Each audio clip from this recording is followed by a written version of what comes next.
Many believe European asylum procedures need to be simplified. The recent migrant boat tragedy in the Mediterranean again raises the question of who is responsible for the illegal migrants arriving in Europe and the quality of the welcome they receive there. Every year, thousands of people in Africa and the Middle East risk their lives trying to flee conflict and political instability. Activists believe refugees are forced to flee because there are limited means for them to apply for asylum where they are. But they are also faced with certain difficulties in Europe. Refugees are faced with complicated asylum procedures refugee activists believe should be simplified and made fairer.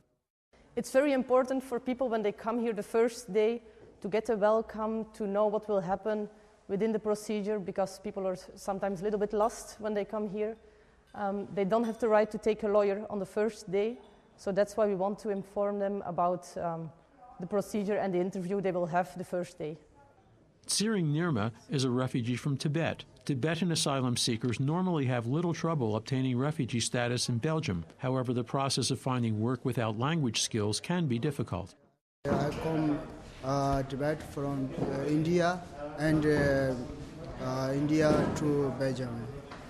Now I am in Belgium 2 years ago. They are my family. I'm not working. I'm learning the language French and Netherlands. It's believed European governments put refugees in a very difficult situation, and they have to seek the advice of a non-governmental organization on asylum application procedures. The Secretary General of the European Council on Refugees and Exiles, Michael Diedring, believes European governments should simplify the procedure for filing an application for asylum and providing legal advice. Becomes more complex, and the European asylum system is one of the most complex in the world. As it becomes more complex, it's more and more difficult for individuals to receive legal assistance. So that's another dichotomy where you have people who get into the system, but then they can't get the legal assistance necessary to properly put their case forward. Well, I think one thing we'd like to see is for Europe to have a more humanized policy, to spend more money on protecting lives, ensuring that there are legal ways for asylum seekers to cross or to approach Europe to file an asylum claim, rather than spending money on protecting borders and to ensuring that people are not able to come in.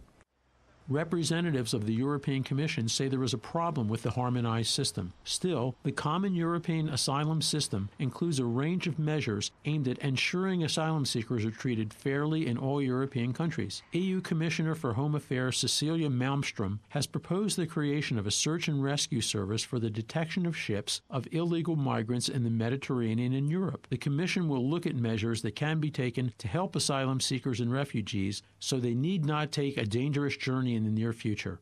What we're talking about and what we're exploring now in Europe is possibilities for more resettlement. This means that under coordination of United Nations High Commissioner for Refugees, we can make sure that people in need of international protection, and especially the most vulnerable ones, are brought to Europe in a safe way, and there they are offered the protection that they're entitled to.